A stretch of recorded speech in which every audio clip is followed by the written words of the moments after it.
All right, everyone. We have one more session on this stage, so we appreciate you coming in, taking a seat, and listening to what Kapil Bansal has to say. So just a little intro to Kapil. He joined our team about 6 months ago. He came from 1-800-Flowers, and he was basically running the e-commerce division over there, specifically in mobile and optimization. And so we draw from his wealth of knowledge quite frequently, and we're super excited to have him here speaking to you all today about, what can you do to convert your customers and your visitors to your site. So with that, Kapil, come on up.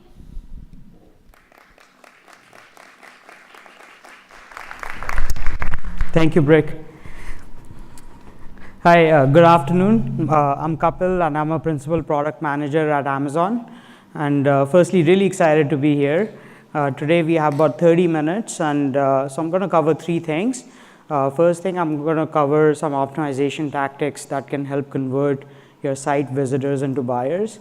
Second, we're going to cover a new product, a demand generation product that Tyson is going to take the lead on. And then third, we have about 10 to 15 minutes for some Q&A. So what exactly is optimization, right? So the way to think about it is you're trying to figure out a language through which you can speak effectively and really fast to everyone, whether it's humans, browsers, or bots, right? So you want to cover all the people, and then like Chrome, Internet Explorer, Safari, Firefox, and then also like the Google bots, Facebook bots, all the bots that are crawling your website. So you want to be effective to all of them.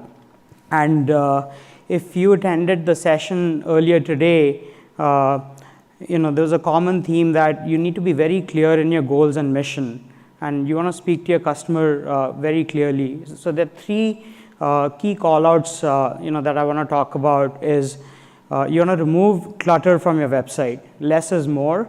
Make sure that your messaging is really, really clear to your users.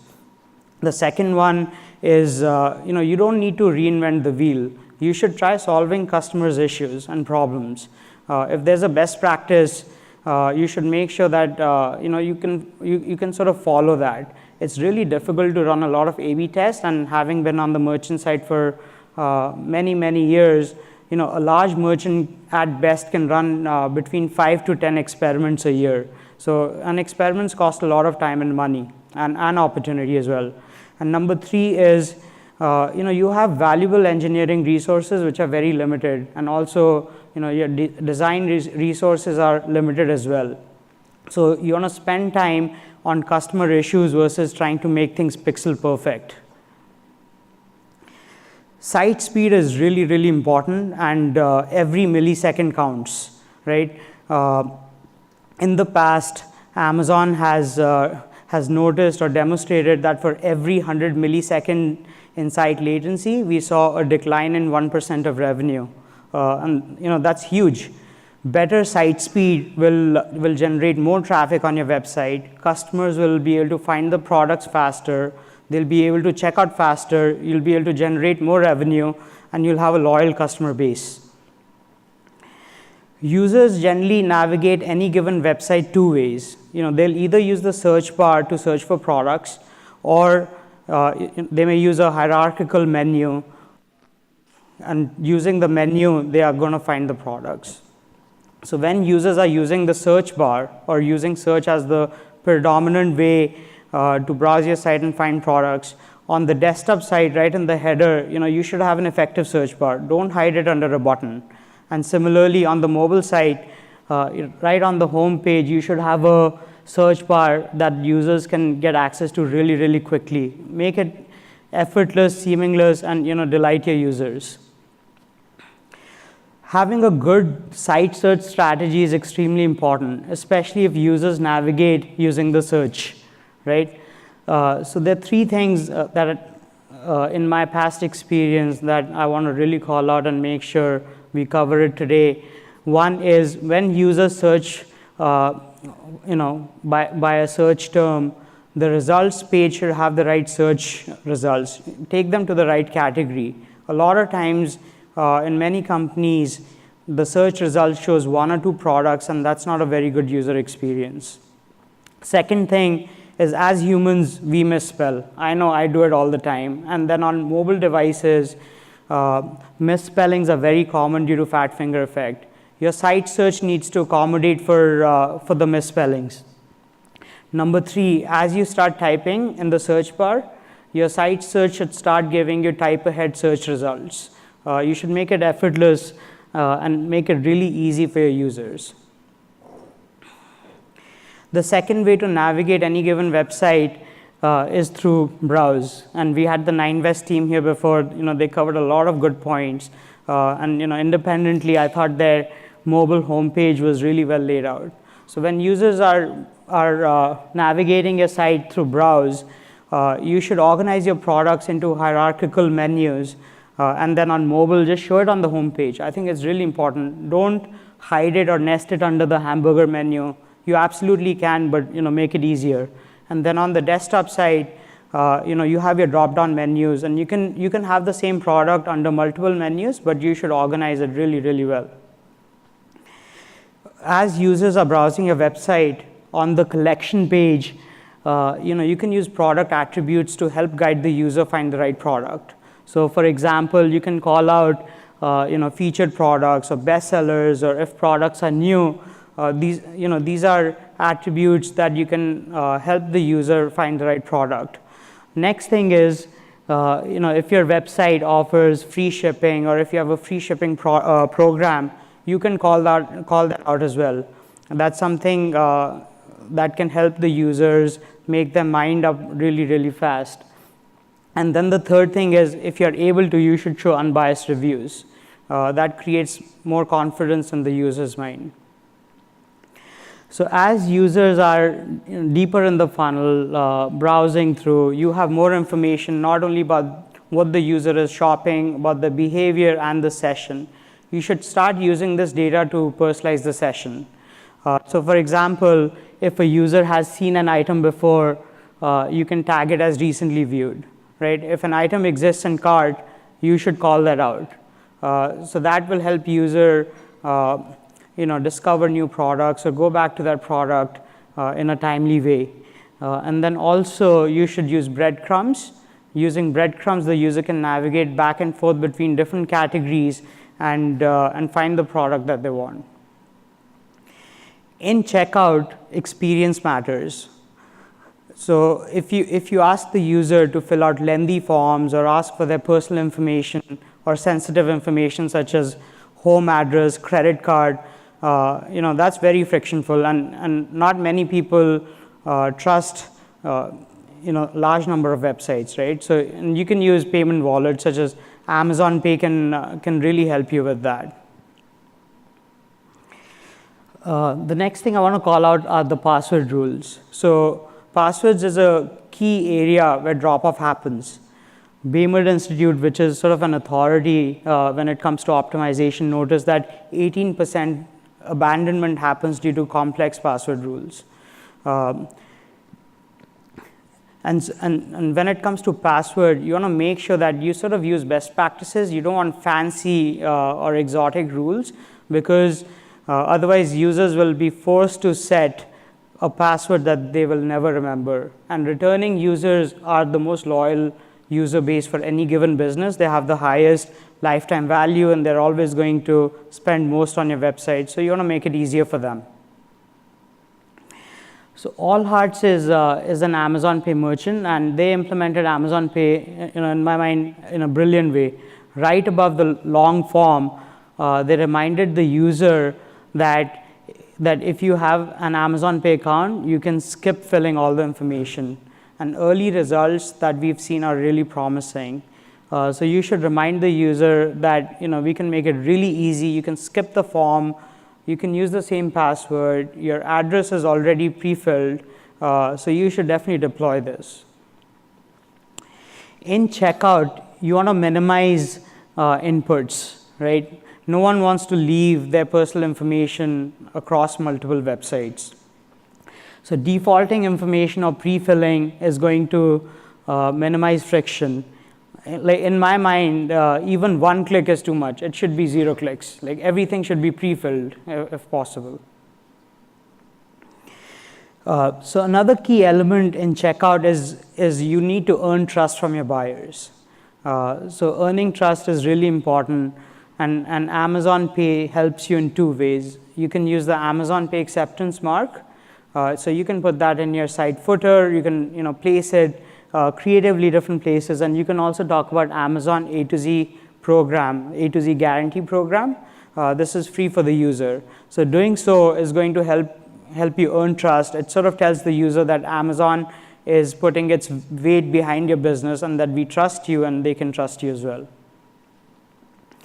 So this slide sort of calls about common reasons that users get frustrated within mobile shopping apps. So here are 7 reasons. Broadly speaking, I would say this survey was done for native apps, but it applies on desktop site and mobile website also. So here you can see that speed, user experience, and checkout are common reasons. And Amazon Pay definitely can help you. We have a table outside for checkout optimization. If you need help, we can definitely walk through your implementation as well. So for the last slide, I want to invite Tyson to talk about our new demand generation product.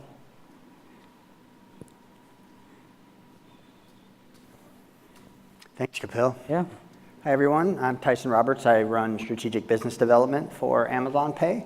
And the reason I'm here to talk to you today, so my mission is to bring additional Amazon superpowers and externalize them to the Amazon Pay merchant base.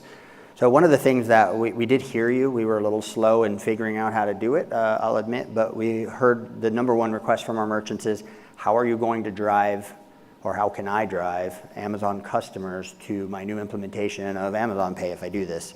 So I've been working tirelessly along with a lot of my teammates trying to figure out a way we could do that. And Curator is in beta. That's a code name, so it may not be called that when marketing gets a hold of it. But we're running a beta right now, and what we're doing is it's a demand generation offering only available to Amazon Pay merchants. It uses Amazon's 300 million customers, the relationship we have with them, our advertising capability. So you may be familiar with and probably hopefully are using AMG, Amazon Media Group.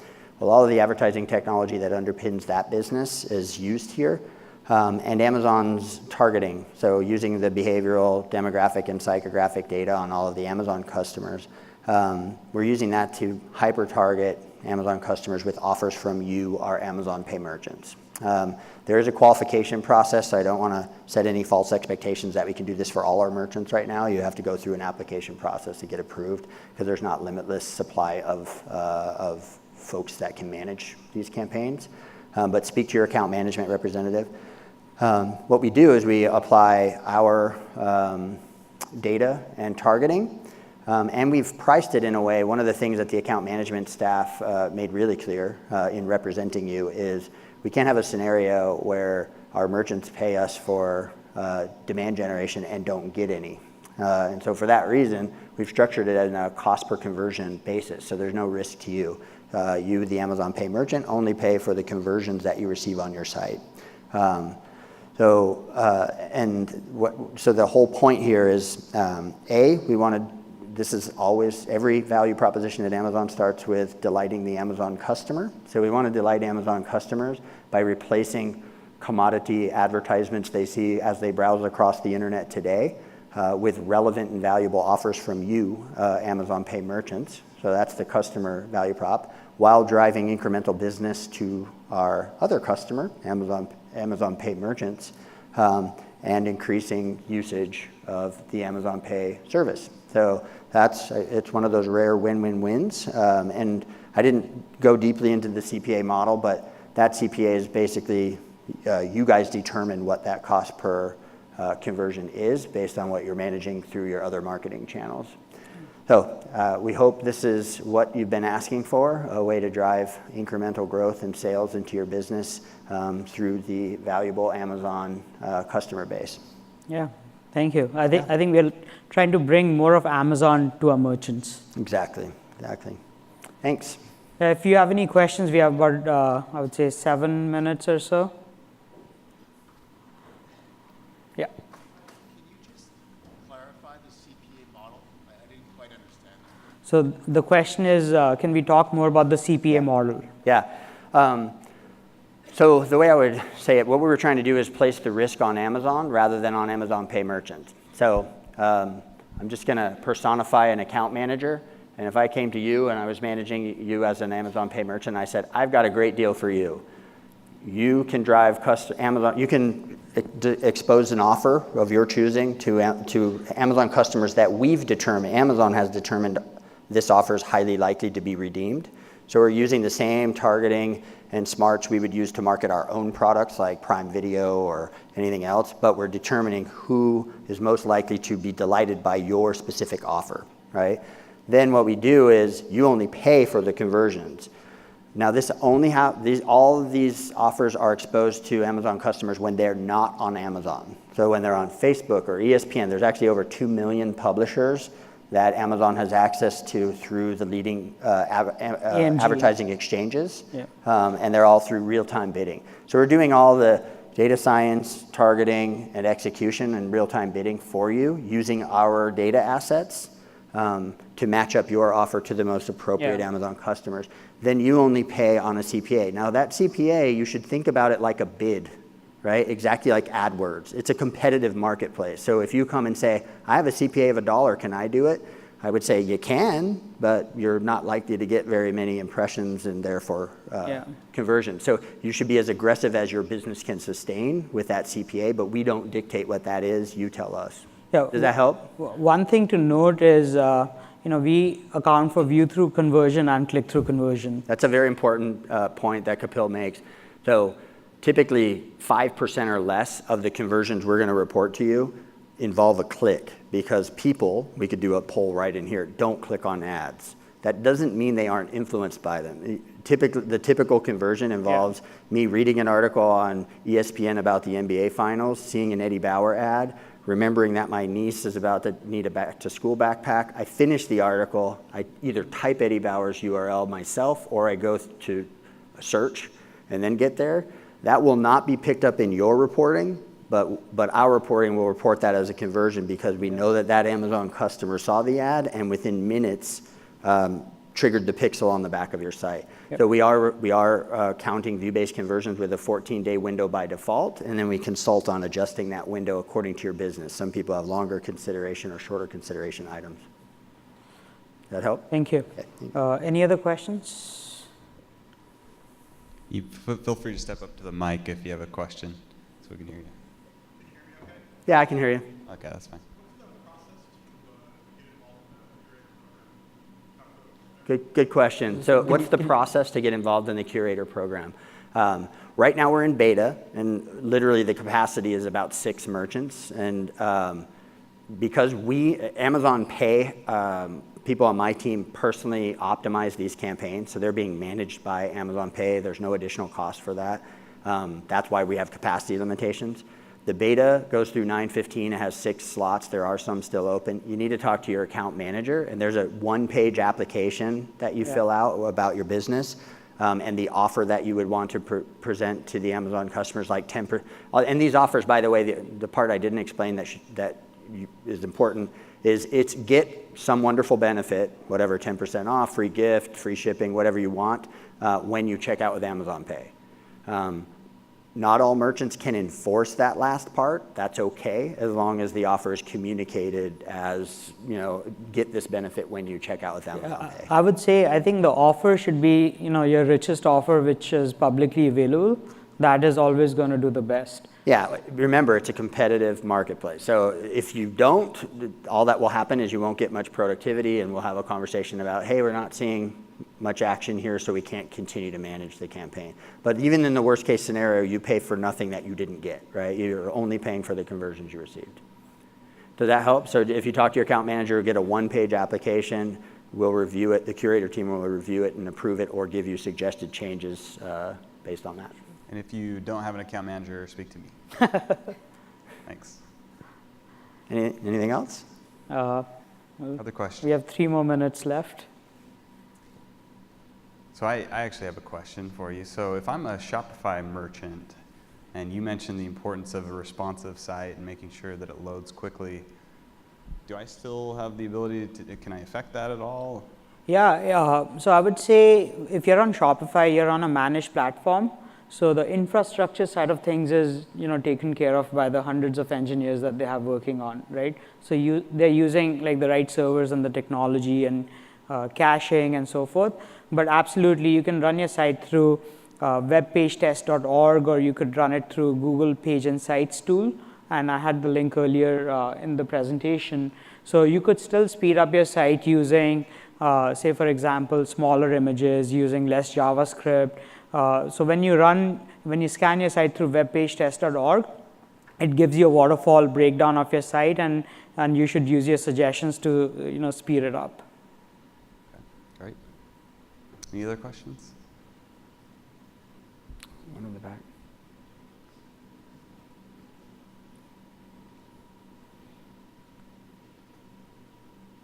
I had a question with Kapil. So you brought a lot of points around the customer journey of the site. So for all the features, do we do like A/B testing for all the features, or do we just light them up? How do we test that? Sure. So my quick answer is no. You should not A/B test every single feature. Reason being, running a test is really slow. And prior to Amazon, I was at 1-800-Flowers.com. Which has an annual revenue of about 1.2 billion, and in a lucky year we could run between 8 to 12 tests with statistical significance, right? And so of that 8 to 10 tests, half of them gave a good signal or worked, and half of them did not work. And so you should work with your product team, and in my opinion, intuition is really important as well. So you have to have a good blend between intuition and test the right elements. And like the 9West team actually walked us through some really good experiments earlier, and those were the right type of experiments to run. Whereas simple changes or if you know that something is going to improve user experience, don't be afraid to just make those changes directly. Wouldn't you say if you're implementing known industry best practices, you should probably go fast? Yeah. And when you're experimenting with things that are less certain, then I would echo what Kapil said, and I would say put more rigor in upfront into your formation of hypotheses, right? So spend time getting a really precise hypothesis. We believe if we do this, this, and this will happen, and be quantitative about it, because then you'll know the test is successful or failing faster. But a lot of people I see doing tests that they never even came up with a hypothesis of what they thought would happen. Yeah. And the whole point of testing is refining your instincts on what works and what doesn't. And if you don't form good hypotheses, you're really, you're iterating, but you're not testing. Yeah, and you don't need to reinvent everything. A lot of things have already been invented, so you can build on that. So I have one more question, actually. You mentioned user-generated reviews, and I think we all understand the importance of it.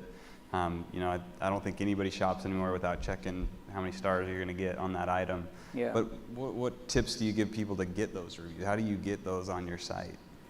Yeah, so there's a few different ways you can get reviews. So post-transaction, you can send an email to the user, in a couple of days. You can give them, if you have a loyalty program, you can offer them extra points, and then you should be unbiased, right? But if a product has 0 reviews, then you don't need to show 0 reviews. You should just hide that, because showing 0 reviews, even though you may be tagging a product as a bestseller, says that you don't sell very much or people don't like your brand. Yeah, and you can use that. And if you have standard SKUs, there are services in the market where you can do SKU matching, and you can sort of buy reviews, or you can just show reviews from other sites as well. Great, thank you. Any other questions before we let Kapil go? Yes. I have a question on user-generated content. So earlier, Correlate presented here, right? How do you combine different types of user-generated content on a product detail page in the most optimized fashion? So some could be like Correlate, that comes from Instagram and so on, right? Some would come from reviews, and it's all kind of similar content, but yet it's slightly different. I feel like Yeah. could be confusing to customer. So there's no easy answer for that. It's a pretty deep question.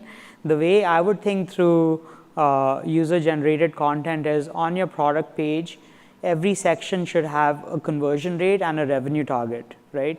And so you can try to amalgamate different sources and give each area a target and see how it performs.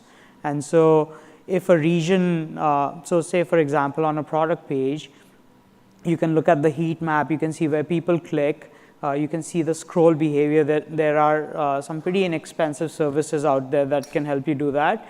And then you look at how much revenue each region is sort of giving you. And then and you can sort of optimize based on that. So for example, I want to just correlate this on a collection page. If you've ever done testing on a collection page, you should test revenue per spot. And so sometimes merchants will place a really expensive item in the first row so that other items seem cheaper and the user is going to check out faster. So you need to look at the monetary value of each area and region. Thank you. Yeah. Great. Okay, I think we're out of time for questions. Thank you, Kapil. Thank you, Tyson, for Thank you. joining us. Thanks. So next session is back in the other stage. This is the last session here.